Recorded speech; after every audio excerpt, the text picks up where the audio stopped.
సోదరి ఉదయకాల సమయంలో ఆయన నామమును బట్టి ఆయన ఎందుకు ఆరాధించాలి అంటే ఆయన ఉన్నవాడు, యుగ యుగముల వరకు జీవించినటువంటి వాడు, జీవిస్తున్నటువంటి వాడు, జీవించబోతున్నటువంటి వాడు. మానవునికి మరణం ఉంది, ఆయనకి మరణం లేదు. మానవునికి అంతముందు ఆయనకి అంతము లేదు. అందుకని దేవుడు అంటున్నాడు కదా, యేసుక్రీస్తు వారి ప్రకటన గ్రంథంలో యోహానుకు కనబడుతున్నాడు, ఆల్ఫయు ఓమెగాగా ఉన్నటువంటి వాడు, ఆదియు అంతము. సోదరి ఆయన ఉన్నవాడు. ఈ టైం లైన్ లో ఈ సమయం అంతా కూడా మొట్టమొదటి దినము నుంచి, లేకపోతే ఆయన ఆది నుంచి అంతం వరకు ఉంటే, ఫిజికల్ గా కూడా గమనించినట్లయితే, భౌతికంగా కూడా గమనించినట్లయితే ఆయన ఉన్నవాడు. ఎక్కడున్నాడు? దేవుళ్లకు లేకపోతే ఈ లోకంలో ఉన్నటువంటి దేవుళ్ళు పలానా ప్రాంతానికి చెందినటువంటి వారు కదండి. ఏమవుతుందంటే మరి రకరకాలైనటువంటి మరి గ్రామాలకు ఏమంటారంటే గ్రామ దేవతలు అనబడినటువంటి వారు ఉంటారు. అంటే దాని గురించి ఆ దేవత లేకపోతే ఆయన దేవుడు ఆయన గ్రామానికి చెందినటువంటి వారు. ఈ లోకంలో మనం చూస్తాం, సహజంగా చూస్తాం, గ్రామ దేవత అంటారు, లేకపోతే గ్రామ దేవుడు అంటారు కదండి. దానికి అర్థం ఏంటంటే వారు ఆయన బహుశా కొన్నిసార్లు కొంతమంది యొక్క పేర్లు ఇంకా చాలా చోట్ల తెలుస్తుంది. అయితే చాలా చోట్ల ఏమవుతుంది, అటువంటి వారు అటువంటి గ్రామములకు మాత్రమే చెందినటువంటి వారు. ఇంకా మనం గమనించినట్లయితే రాష్ట్రములకు లేకపోతే కొంతమంది దేవతలకు వారి లోకంలో గమనించినట్లయితే దేశములకు చెందినటువంటి ఒక దేశం ఫలానా దేశంలో ఫలానా దేవుడు, లేకపోతే ఫలానా ప్రాంతంలో ఫలానా దేవుడు. సోదరి మన దేవుడి గురించి మనం చూస్తుంటే ఆయన చెప్తున్నాడు కదా, నేను ఉన్నవాడిని ఎక్కడున్నాడండి?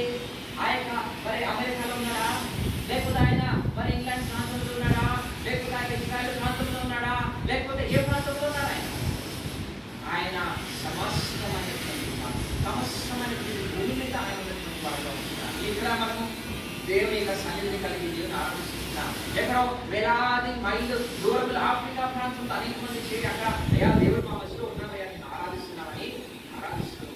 అలాగే ఇంకా మరి వేలాది మైళ్ళ దూరంలో అమెరికా ప్రాంతంలో ఇంకా అనేక మంది ఈ విధంగా చేరుకొని ప్రభుని ఆరాధిస్తున్నారు. అయ్యా మా మధ్యలో నీవు ఉన్నావు. Is the one who is present everywhere. ఆయన అన్ని చోట్ల ఉన్నవాడు. ఆయన ఉన్నవాడు అనగా సమయంలో కాలములలో ఆయన ఉన్నటువంటి వాడు. ఆయన ఉన్నవాడు అనగా అన్ని స్థలములలో ఆయన ఉన్నటువంటి వాడు.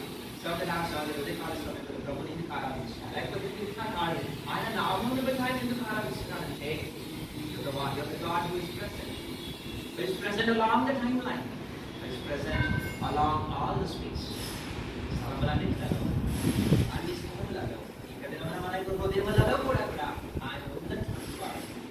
సోదరి ఆయన నామం ఎంతో ప్రభావము కలిగినటువంటి కనుక ప్రభుని ఆరాధించాలి.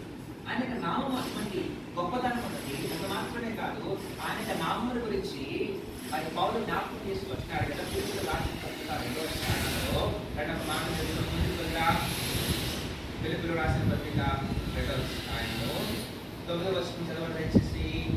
ఫిలిప్పీయులకు రాసిన పత్రిక 2వ అధ్యాయం. పరలోకమందున వారిలో కానీ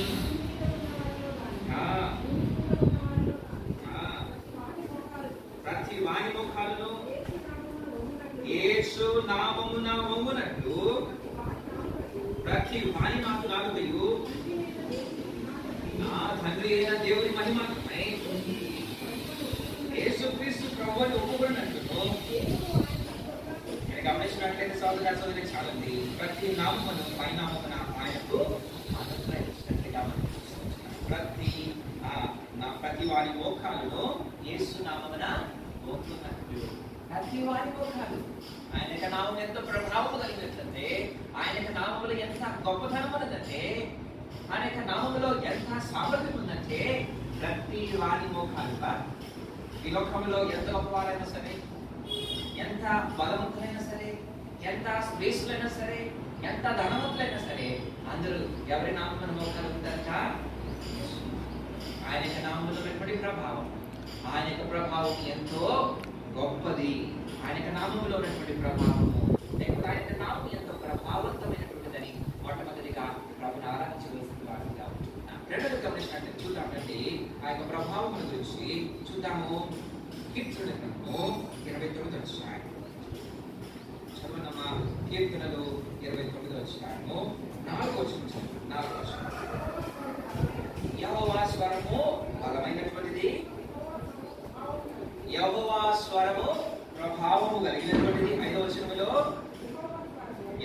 స్వరము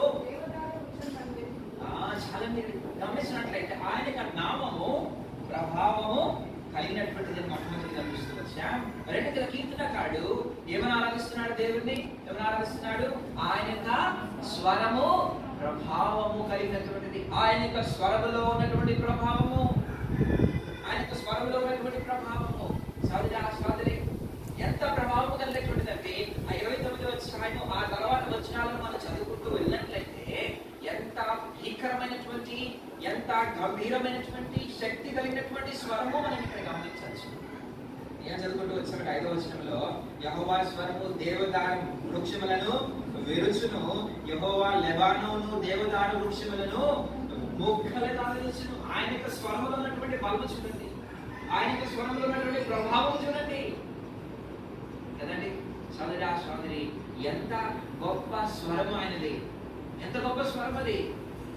నిజంగా ఆయన ఒక్క మాటతో సమస్తమైనటువంటి సృష్టిని చేసినటువంటి వాడు. ఒక్క మాటతో ఆయన స్వరంలో ఉన్నటువంటి బలం ఎంత గొప్పదంటే లేనటువంటివి పుట్టుకొచ్చాయి కదండి, లేనటువంటివి పుట్టుకొచ్చాయి. ఊపిరి లేనటువంటివి ఊపిరి పీల్చుకున్నాయి. ఏమి లేనటువంటి ఖాళీగా ఉన్నటువంటి యొక్క భూమి సర్వ సృష్టి జీవమచ్చినట్లుగా మనం చూస్తున్నాం. ఒక్క మాటతో ఆయన యొక్క స్వరములో ఉన్నటువంటి బలము, ఆయన యొక్క స్వరము బలము కలిగి జీవము కలుగు చేయటం మాత్రమే కాదు, కానీ రెండుగా మనం గమనించినట్లయితే ఆయన యొక్క స్వరములో ఎంత గంభీరత్వం ఉన్నదంటే ఎట్లా ఏం రాబడతా ఉన్నది? దేవదారు వృక్షములను విరుచును, లెబానోను దేవదారు వృక్షములను మొక్కలుగా చేయి.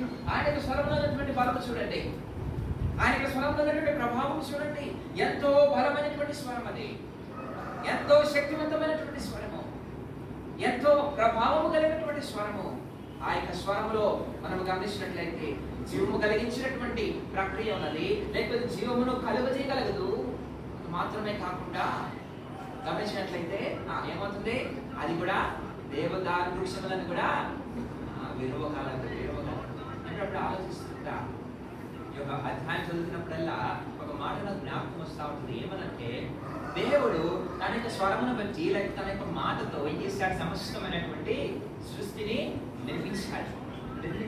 ఆ దేవాది దేవుడు మానవుని స్వరూపంలో ఈ లోకానికి వచ్చినాడు.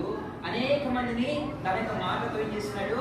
స్వస్థపరిచినాడు. తన యొక్క మాటతో ఆదరించినాడు. తన యొక్క మాటతో అనేక మందిని మరి అనేక విధాలుగా మేలు చేసినటువంటి వాడుగా అయితే ఆ యొక్క దేవాది దేవుడు ప్రభువైనటువంటి యేసుక్రీస్తు వారు ఒక దినమున ఆ యొక్క శిలువ మీద వేలాడుతుంటున్నప్పుడు, ఆయన యొక్క మరి చేతులలో మేకలు కొడుతుంటున్నప్పుడు, ఆయన యొక్క కాళ్ళలో మరి మేకలు కొడుతుంటున్నప్పుడు, ఆయన యొక్క శరీరం అంతా కూడా గాయపరచబడుతున్నప్పుడు ఆయన యొక్క నోటిలో నుంచి ఒక్క మాట కూడా రాలేదు. ఆయన యొక్క నోటిలో నుంచి ఒక మాట కూడా రాలేదు.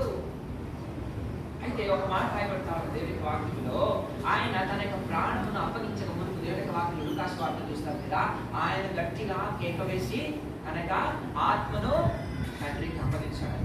అప్పుడప్పుడు అనుకుంటా ఆయన గట్టిగా స్వరము లేకపోతే గట్టిగా కేక వేసినప్పుడంట ఏం జరిగిందంటే మరి భూమి యొక్క పునాదులు వణికినట్లుగా చూస్తుంటున్నాం. మరి అంత మాత్రమే కాకుండా సమాధులు తెరవబడినట్లుగా చూస్తుంటున్నాం. అది మాత్రమే కాకుండా ఆ యొక్క దేవాలయంలో ఉన్నటువంటి తెర చిరిగిపోయినట్లుగా చూస్తున్నాం. అంటే ఆ యొక్క స్వరము ఎవరినైనా హాని చేసిందా? ఆ యొక్క స్వరము ఎవరికైనా సరే హాని కలిగించిందా అని ఆలోచించేటట్లయితే ఎవరికి హాని కలిగించేలా ఆయన స్వరంలో ఉన్నటువంటి బలము చూడండి. భూమిని వణికించగలిగినటువంటి స్వరం, ఆయన గట్టిగా కేక వేశాడు. జీవము చేయగలిగినటువంటి ఆ యొక్క స్వరము అది దేవదార వృక్షములను కూడా ప్రాణులను కూడా ముక్కలుగా చేయగలదు. పాపమైనటువంటి మన యొక్క జీవితాలను ఒక్క క్షణంలో ఒక్క చిటికలో నాశనము చేయగలదు. ఆయన గట్టిగా కేక వేశాడు. ఆ యొక్క శిలువలో దేవాలయంలో ఉన్నటువంటి తెర చిరిగిపోయింది. భూమి యొక్క పునాదులు వణుకుతూ వచ్చాయి, సమాధులు తెరబడుతూ వచ్చాయి. అయితే ఒక్క చిన్న గాయం కూడా మానవుడికి కూడా జరిగినట్లుగా మనం చూడము. సోదరి ఆయన యొక్క స్వరములో ఉన్నటువంటి ప్రభావం ఎంత గొప్పది. ఆ యొక్క స్వరము ఆయన గట్టిగా కేక వేశాడు. నీకు నాకు హాని కలగదు అనుకుంటే అయిపోయేది కదా. దేవదారు వృక్షాలు ఎంతో బలమైనటువంటివి, ఎంతో దృఢమైనటువంటివి. వాటికి ఇల్లు కట్టుకుంటారు. వాటి యొక్క మరి బలం ఎంత గొప్పది. అయితే ఆ అదే దేవుని యొక్క స్వరముతో ముక్కలంగా అయిపోతుంది. నీకు నేను బ్రతకగలుగుతామా? ఆయన స్వరం ముందు నిలబడగలుగుతామా?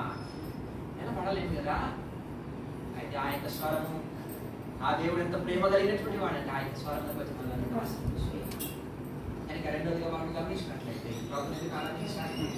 ఆయన యొక్క ప్రభావం గురించి జ్ఞాపకం చేసుకుంటున్నాం. మొట్టమొదటిగా ఆయన యొక్క నామం ఎంతో ప్రభావము, రెండోదిగా ఆయన యొక్క స్వరము ఎంతో ప్రభావము కలిగినటువంటిది. మూడోదిగా చూద్దాం రండి. చదువుకుందాం 111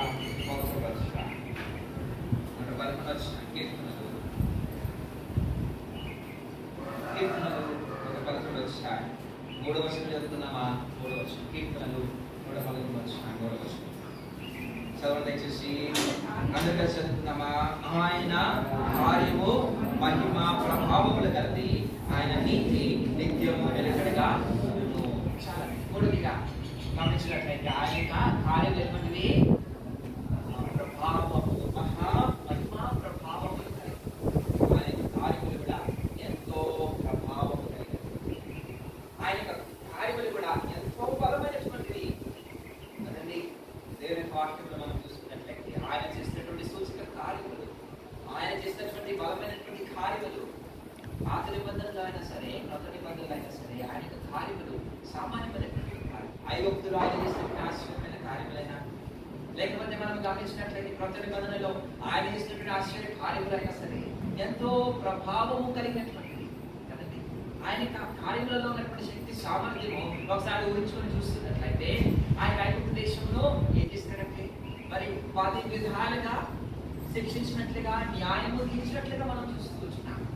ఆయన న్యాయం తీరుస్తూ ఉంటే ఆయన కార్యములు ఒకసారి మనం గమనిస్తున్నప్పుడు ఆయన న్యాయము తీరుస్తుంటే, ఆయన కార్యం జరిగిస్తూ ఉంటే పాపముతో నిండినటువంటి, విహారదలతో నిండినటువంటి, లేకపోతే అవిధేయతతో నిండినటువంటి, శత్రుత్వంతో నిండినటువంటి ఆ యొక్క మరి ఐగుప్తు దేశము ఏం చేయబడుతూ వచ్చిందంటే నల్లకొట్టబడుతూ వచ్చింది.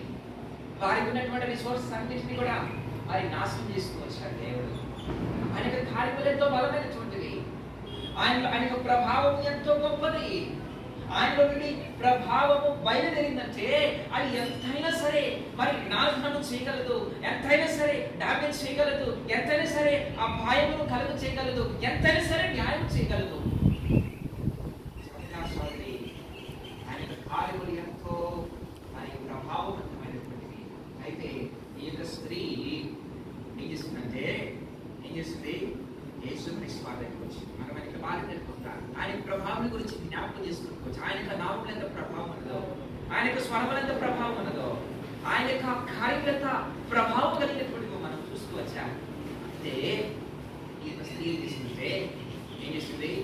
యేసు ప్రభు యొక్క దగ్గరికి వచ్చింది. యేసు ప్రభు దగ్గరికి వచ్చి మరి ఎందుకో తెలియదు కానీ అడగలా, ప్రభా నన్ను స్వస్థపరుస్తావా? కొంతమంది అడిగారు యేసు ప్రభు, అయ్యా నీ చిత్తమైనట్లయితే నన్ను శుద్ధిగా చేయి అని అడుగుతూ వచ్చారు. వారి పక్షం వారికి తల్లిదండ్రులు కొంతమందిసార్లు అడుగుతూ వచ్చారు, వారి పక్షం కుటుంబస్తులు అడుగుతూ వచ్చారు, వారి పక్షం మిత్రులు అడుగుతూ వచ్చారు. ఈమె ప్రభుని అడగలేదు కానీ మరి గమనించినట్లయితే వచ్చి ఆ యొక్క వస్త్రమును ముట్టినట్లుగా మనం చూస్తూ వచ్చినాం. ఈ యొక్క మాటలు చదివినప్పుడు మనకు మాటను ప్రభు జ్ఞాపకం చేస్తూ వచ్చారు. ఎందుకు ఆమె వస్త్రమును ముట్టిందంటే చదువుకున్నాం. కీర్తనలు 93 ముగిస్తున్నాను. కీర్తనలు 93 చదవండి. మొదటి వచనం చదవండి. మొదటి వచనం, యెహోవా రాజ్యము చేయుచున్నాడు. ఏం ధరించినాడంట? ఆయన ప్రభావమును ఆయన వస్త్రముగా, ఆయన వస్త్రం ముట్టగానే ఏమొచ్చిందంట? ఏం బయలుదేరింది? చూడండి ఎంత చక్కగా రాయబడతా ఉన్నదో. మరి ఈ వాక్యము ఆ యొక్క స్త్రీకి తెలుసో లేదు మనకి తెలియదు కానీ మరి ఈ మాటను బట్టి ఆమె అక్కడ ముట్టుకుందో తెలియదు కానీ ఎందుకు ఆయన విశ్వాసం వచ్చింది అందులో. నేను ఆ యొక్క వస్త్రమును ముట్టుకోవాలి. సోదరి ఈ ప్రభావం ఆ యొక్క వస్త్రమును ముట్టగానే ఆమె వచ్చింది. ఏం అడగల? వస్త్రము ముట్టగానే ఆయనలో ఉన్నటువంటి ప్రభావము బయలుదేరినట్టుగా చూస్తున్నాను. ఎందుకనగా నేను వాక్యంలో చూస్తున్నా ఆయన ప్రభావమునే వస్త్రం మీద ధరించినటువంటి వాడుగా ఉంటున్నాను. సోదరి ఈ ప్రభావం ఎంతో గొప్పది. ఆయనలో ఉన్నటువంటి శక్తి ఎంతో, సామర్థ్యం ఎంతో గొప్పది. దానికి చెప్పుకోవాలంటే ఆమె ఆ దినముల యొక్క మరి మోషే యొక్క ధర్మశాస్త్రం ప్రకారం ఆమె అపవిత్రురాలు. ఆమె ఏమాత్రం కూడా మరొక పురుషుని అంటుకొనడానికి అవకాశం లేదు, హక్కు లేదు. ఆమె వెలివేయబడినటువంటి స్త్రీ, ఆమె అవమానం పొందినటువంటి స్త్రీ. ఆమెను ముట్టుకొనడానికి ఎవరు ఇష్టపడరు, ఆమె ఎవరిని ముట్టుకొనడానికి లేదు. అందుకని బహుశా మౌనంగా వెనక్కి వచ్చింది. ఆయన వస్త్రం ముట్టుకోవడానికి మాత్రమే ప్రయత్నం చేసింది. ఆయనకి చేయి ముట్టుకోలేదు, పాదములను ముట్టుకోలేదు. ఎందుకంటే తన యొక్క భయం తనకుంది. తన అపవిత్రురాలు, అనారోగ్యం కలిగినటువంటిది, స్వస్థత లేనటువంటి ఆయన స్త్రీ వెనకగా వచ్చింది. ఆ యొక్క మరి యేసుక్రీస్తు వారి యొక్క వస్త్రం ముట్టగానే ఆ యొక్క అపవిత్రత ఆమెలో ఉన్నప్పుడు ఈ యొక్క ప్రభావం బయలుదేరి సాధారణంగా ఏం చేయాలంటే అపవిత్రులైనటువంటి వారిని ఏం చేస్తుంది? దేవుని వాక్యంలో చూసుకొచ్చాం కదా, ఏం చేస్తుంది? నాశనం చేస్తూ వచ్చింది కదా. లేకపోతే అవిధేయత కలిగినటువంటి వారిని, లేకపోతే ఆ యొక్క దేవుని యొక్క మాటను విననటువంటి వారిని, లేకపోతే విగ్రహారాధన చేస్తున్నటువంటి వారిని, అపవిత్రులైనటువంటి ఆ యొక్క మరి ఐగుప్తు దేశంలో దేవుడు నాశనం చేస్తూ వచ్చినాడు కదా. అయితే వచ్చి అక్కడ కొట్టగానే ఆయనలో నుండి ప్రభావము బయలుదేరి ఆయన నాశనం చేయాలి. వాస్తవానికి ఆమె అపవిత్రుడా, ఆ వాస్తవానికి ఆమె అపవిత్రతను బట్టి శిక్ష పొందదగినటువంటి స్త్రీ. అయితే సోదరి ప్రభావము బయలుదేరి ఏం చేస్తుందంటే ఆమె యొక్క రక్తస్రావము ఆగేను అనే మాట చూస్తున్నాం. ఆయన యొక్క ప్రభావం ఏం చేస్తుందంటే ఆమెను స్వస్థపరిచినట్లుగా చూస్తున్నాం. ఆ యొక్క ప్రభావం ఏం చేస్తుందంటే ఆమె యొక్క అవమానమును తొలగించినట్లుగా మనం చూస్తున్నాం. ఆ యొక్క ప్రభావం ఏం చేస్తుందంటే ఆ యొక్క భాగం యొక్క మొట్టమొదటి వచనంలో ఆమె యొక్క స్త్రీగా వర్ణించబడుతూ వచ్చింది. ఆ యొక్క చివరి భాగంలో ఆమె యొక్క కుమార్తెగా వర్ణించబడినట్లుగా చూస్తున్నాం. చదువుకుందాం ఆయన మాటను. రండి ఆయన మాటలు చదువుకుందామా? మార్కు సువార్త 5వ అధ్యాయం, మార్కు సువార్త 5వ అధ్యాయము చదువుకున్నటువంటి భాగంలో ఏమని రాయబడి కావాలంటే 20వ వచనం, 12 ఏళ్ల నుండి రక్తస్రావం కలిగినటువంటి రోగం కలిగిన యొక్క స్త్రీ ఉండిననే మాటలు చూస్తున్నా. 20వ వచనంలో ఆమె వర్ణించబడతా ఉన్నది, స్త్రీ అని వర్ణించబడతా ఉంది. కానీ 34వ వచనంలో ఆమె చేయబడి వచ్చిందంటే అందుకు ఆయన ఏమంటున్నాడు? కుమారి నీ విశ్వాసం. ఆ యొక్క ప్రభావం బయలుదేరి ఆమెకు బ్రతుకును మార్చేస్తుంది. ఆమె ఒక స్త్రీ కాదు, పేరు లేనటువంటి స్త్రీ కాదు, ఊరు లేనటువంటి స్త్రీ కాదు, బలహీనమైనటువంటి స్త్రీ కాదు, అనారోగ్యంతో ఉన్నటువంటి స్త్రీ కాదు, అవమానంతో జీవిస్తున్నటువంటి స్త్రీ కాదు. యేసు ప్రభువు అంటున్నాడు కదా, ఆమెను చూసి ఏమంటున్నాడంటే కుమారి సోదరి ఆమె కుమార్తెగా మార్చబడుతున్నట్లుగా మనం చూస్తున్నాం. సోదరి నీవు నేను కూడా మన యొక్క జీవితంలో బాధితులని, పాపులని, మన యొక్క జీవితంలో మనం కూడా ఆ యొక్క భయంకరమైనటువంటి పాపం వల్ల వచ్చినటువంటి జీతం మరణంకు యోగ్యులమై దేవునిని మరి దగ్గరకు చేరగలిగినట్టు అవకాశం లేనటువంటి వారిని దేవుడు వాస్తవానికి మన వైపు నుంచి ముఖమును తిప్పుకున్నటువంటి వాడు, మనలో ఎటువంటి యోగ్యత లేదు. అయితే గమనించినట్లయితే ఆయన నుండి ప్రభావము బయలుదేరి ఆ యొక్క స్త్రీని స్వస్థపరచుకున్నట్టుగా యేసుక్రీస్తు వాడు ఆ యొక్క శిలువ మీద తన యొక్క మరి ప్రాణం అర్పించడం ద్వారా ఆ యొక్క ప్రభావము బయలుదేరి నిన్ను నన్ను ఆ యొక్క మరి అపవిత్రత నుంచి, ఆ యొక్క మరి వచ్చినటువంటి మరణం నుంచి, ఆ యొక్క భయంకరమైనటువంటి శిక్ష నుంచి తప్పించినట్లుగా చూస్తున్నాడు. సోదరి ఉదయకాల సమయంలో ప్రభువును ఆరాధిస్తున్నా. ప్రభువా నీ ఎంత ప్రభావం కలిగినటువంటి వాడివయ్యా, నీకు నామం ఎంత ప్రభావం కలిగినటువంటిది, నీకు స్వరం ఎంత ప్రభావం కలిగినటువంటిది, నీ కార్యం ఎంతో ప్రభావం కలిగినటువంటిది. ఆ యొక్క ప్రభావం నిజంగా నా యొక్క అపవిత్రతను బట్టి పనిచేస్తే నేను చచ్చిపోవాల్సినటువంటి వాడిని, బ్రతకడానికి యోగ్యుడిని కాదు. ఆయన నన్ను ప్రేమించినారు, నా యొక్క జీవితాన్ని స్వస్థపరిచినావు ప్రభా, నా యొక్క పాపమును క్షమించినావు ప్రభా, నా యొక్క అవమానమును తొలగించినావు ప్రభా. మాత్రమే కాదు ప్రభా, నన్ను ఎక్కడ ఉన్నటువంటి వాడిని కాదు, ఇక దినమున పేరు లేనటువంటి ఊరు లేనటువంటి వాడిని కాదు, కానీ నిన్ను నన్ను ఏం చేస్తాడు దేవుడు తన యొక్క కుమార్తెగా చేసి ప్రభా నన్ను నీకు సంతానంగా చేస్తున్నావా? వదనాలు స్తోత్రాలు ప్రభువును ఆరాధిస్తున్నాను. చివరి మాట చదువుకొని ముగించుకున్నాం. లూకాసు వార్త 20వ అధ్యాయం.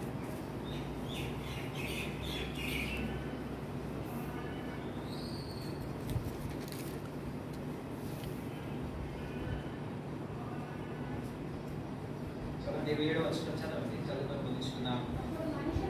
అప్పుడు మనిషి కుమారుడు ప్రభావముతోను మహామహిమతోను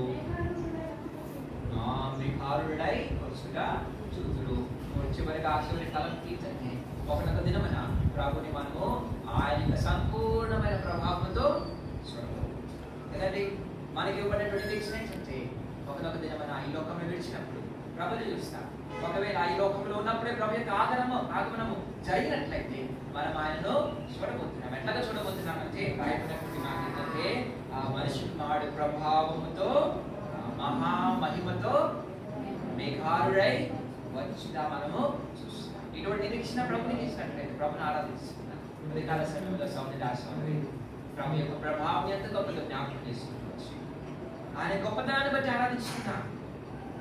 ఆయనను ఆరాధించడం అంటే వ్యక్తిగతమైనటువంటి నీ జీవితంలో భౌతికమైన మేలులు అదేవో ప్రక్కన పెట్టేసింది. దయచేసి వాటిని బట్టి ప్రభుని ఆరాధించుట మరి చేయొచ్చు, ప్రభుని స్థితించవచ్చు, గణపరచవచ్చు, ఏమో అది ఒక భాగం. అయితే ప్రభుని ఆరాధించుట అనేటటువంటిది ఆయన గొప్పతనం ఏంటో irrespective of what God has done for you, ఆయన ఏం చేసినా చేయకపోయినా ఆయన గొప్పతనం బట్టి మొట్టమొదటిగా ప్రభుని గణపరచవలసిన వారిగా ఆయన చేస్తే ఆరాధిస్తే అది బహుశా స్వార్థమైనటువంటి ఆరాధనేమో. నాకు చేసినప్పుడు వారికి కొనాలంటే అది వేరే విషయం. అయితే మన యొక్క జీవితంలో నీ నామం ఎంత గొప్పదయ్యా, ఎంత ప్రభావం కలిగింది, నీ స్వరం ఎంత గొప్ప ప్రభావం కలిగిందయ్యా, నీ కార్యములో ఎంత ప్రభావం కలిగినటువంటివి నీకు వందనాలు స్తోత్రాలు ప్రభావ. నీ ముందు సాగిలపడి ఆరాధిస్తున్నానని ప్రభు మనం కనపరచవలసిన ఆరాధించినాడు. ఆ మీదుగా ఇక జీవితాన్ని మార్చినట్లయితే ప్రభు నా యొక్క జీవితాన్ని మార్చినాడు. నీ వందనాలు స్తోత్రాలను ప్రభుని మనము ఆరాధిస్తున్నాం. దేవుడి యొక్క వాక్య భాగాన్ని నిర్మించుకునేలాగా